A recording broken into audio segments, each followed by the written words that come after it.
बेरोजगारी दूर करेंगे, महंगाई खत्म करेंगे, भ्रष्टाचारी खत्म करेंगे, लेकिन कुछ भी नहीं हुआ।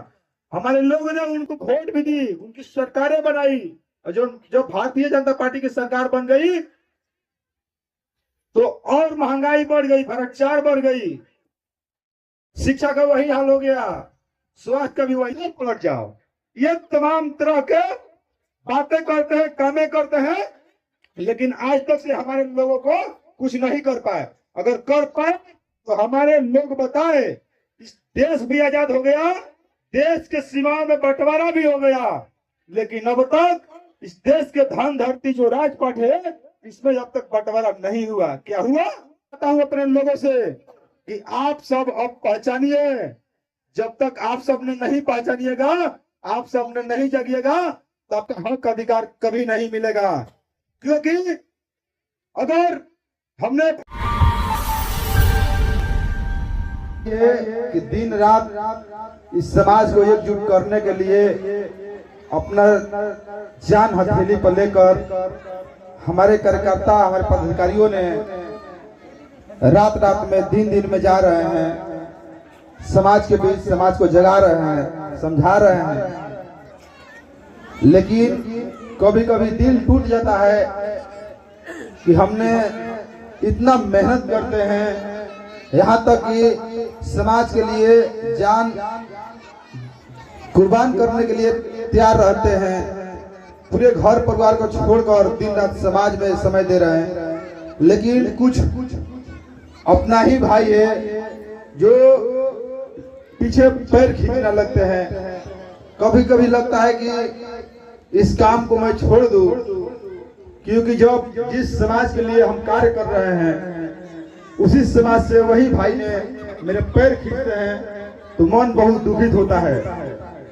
लेकिन जब आप सबका प्यार मिलता है, आप सबका जोश जुनून देखता हूँ तो मुझे और जुनून होता है कि नहीं, क्योंकि पैर तो खींचने वाला बहुत से मिलेंगे। जैसे कि मानवर काशीराम साहब ने चमचा युग लिखे हैं, भाई ने बताया कि अपना ही समाज के लोग चमचा बनकर उन सब के चमचा जो लोग ने बना देते हैं कि अपने निजी स्वार्थ के लिए या अपने समाज के स्वार्थ के लिए अपने चमचा रख लेते हैं और हमरा ही लोगों से वार हमारा ऊपर ही करवाते हैं। ये तो हमारे सभी महापुरुषों के साथ हुआ है। तो जब पढ़ता हूँ बाबा साहब डॉक्टर भीमराव अम्बेडकर को, मानवर काशीराम साहब को, तमाम महापुरुषों को जब पढ़ता हूँ तो मुझे लगता है कि नहीं, बाबा साहेब समाज के लिए अपना सब कुछ कुर्बान कर दिए, 4 बच्चे कुर्बान कर दिए। जब बाबा साहेब को धोखा अपना ही लोग दे रहे थे, मानवर काशीराम साहब के धोखा अपना ही लोग दे रहे थे, तो फिर हम क्या है? हम क्या है? बहुत से लोग मिलेंगे, लेकिन मुझे रुकना नहीं है। समाज मेरे साथ है तो मैं किसी कीमत पर पीछे हटने वाला नहीं हूँ। और आप सबको बता दूं कि जो वर्तमान में सरकारें चल रही है, जो भारतीय जनता पार्टी की सरकार चल रही है,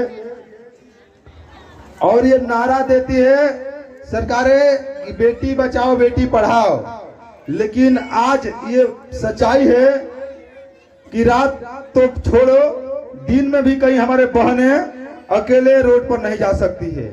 ये इस देश के हालात है। और ये प्रधानमंत्री नारा देते हैं कि बेटी बचाओ बेटी पढ़ाओ, और कहते हैं कि महिलाएं सुरक्षित है, लेकिन लगातार आप लोगों ने देखते होंगे कि कभी उत्तर प्रदेश में, तो कभी राजस्थान में, तो कभी मध्य प्रदेश में, तो कभी बिहार में महिलाओं के साथ लगातार अन्याय अत्याचार हो रहा है। यहाँ तक कि हमारे बहनों के साथ गैंगरेप होता है, उसकी हत्या होता है, लेकिन ये सरकार अपना मुंह बंद करके रहती है।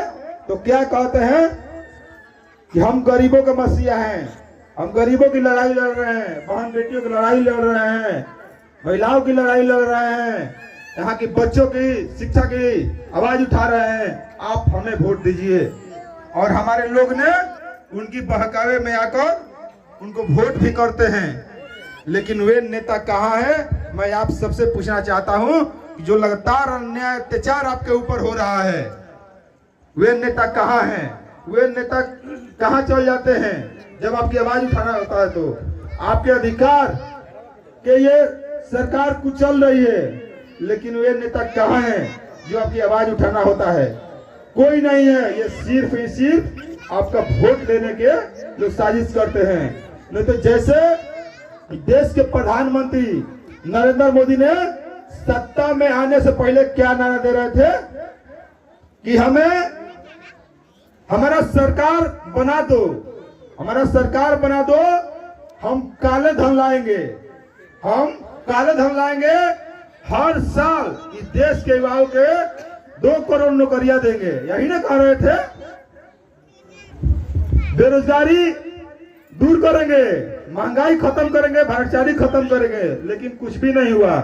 हमारे लोगों ने उनको वोट भी दी, उनकी सरकारें बनाई, और जो भारतीय जनता पार्टी की सरकार बन गई तो और महंगाई बढ़ गई, भ्रष्टाचार बढ़ गई, शिक्षा का वही हाल हो गया, स्वास्थ्य का भी वही हाल हो गया।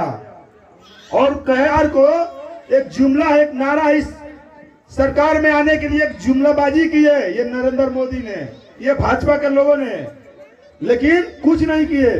यही हाल क्या किए कि बिहार के मुख्यमंत्री नीतीश कुमार है किए कि हमारा सरकार बन जाएगी बिहार में तो बिहार विशेष राज्य का दर्जा दिलवा देंगे, कहे थे ना। लेकिन हमारे लोग बताए कि क्या इस बिहार के विशेष राज्य का दर्जा मिला? नहीं मिला। भ्रष्टाचारी इतना बढ़ गया, बेरोजगारी इतना बढ़ गया, महंगाई इतना बढ़ गया, शिक्षा का भी वही हाल है, स्वास्थ्य का भी वही हाल है। लेकिन मुख्यमंत्री जी नीतीश कुमार आपके बारे में भी आज तक से भी नहीं सोचे। बस क्या सोचते हैं कि हमारे कुर्सी बचनी चाहिए, अगर हमारे कुर्सी डगमगा रही है तो पट से उधर पलट जाओ, और उधर डगमगा रही है तो पट से इधर पलट जाओ। ये तमाम तरह के बातें करते हैं, कामें करते हैं, लेकिन आज तक से हमारे लोगों को कुछ नहीं कर पाए। अगर कर पाए तो हमारे लोग बताए, इस देश भी आजाद हो गया, देश के सीमाओं में बंटवारा भी हो गया, लेकिन अब तक इस देश के धन धरती जो राजपाट है इसमें अब तक बंटवारा नहीं हुआ। क्या हुआ बताइए? अगर बंटवारा हुआ होता तो क्या बताइए कि हमारे लोगों के पास, कितने लोगों के पास कोई बीघा खेत है?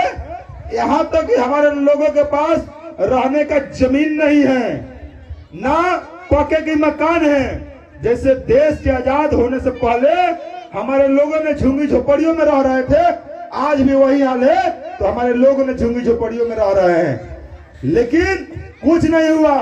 लेकिन मैं अपने लोगों से कहता हूं कि ये सरकार आपका नहीं है, मेरे माँ बहने, ये सरकार आपकी नहीं है।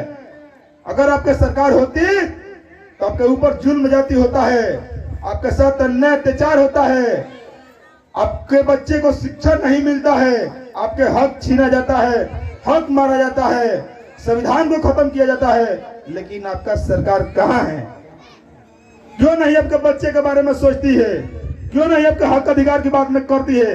नहीं करेगी, क्योंकि जानती है कि इनको इनकी हक दिलवाएंगे, इनकी पक्के के मकान बनवाएंगे, इनकी बराबरी का अधिकार देंगे, तो फिर ये लोग इस जो गरीबी से जूझ रहे हैं, इस गरीबी से ऊपर उठेंगे, तो फिर अपना रास्ते चलेंगे, फिर अपने लोगों के पास जाएंगे, अपने लोग को बनाएंगे, फिर हमें वोट नहीं देंगे। इसलिए ये सरकार नहीं चाहती है कि आप भी गरीबी से ऊपर उठे। लेकिन मैं अपने लोगों से कहता हूं कि आप बताइए कि क्या चंद्रशेखर आजाद जी के विचारों से, उनके संघर्षों से हम सब सहमत हैं? बताइए। अगर हम सब सहमत हैं तो क्या हमें चंद्रशेखर आजाद जी जैसे लोगों के प्रधानमंत्री नहीं बनना चाहिए? मैं वादा करता हूं कि अगर हमारे राष्ट्रीय अध्यक्ष चंद्रशेखर आजाद जी अगर देश के प्रधानमंत्री जिस दिन बन जाएंगे, उस दिन से इस देश के बेरोजगारी, भुखमरी और शिक्षा, बेरोजगारी सब खत्म होगा, ये वादा है।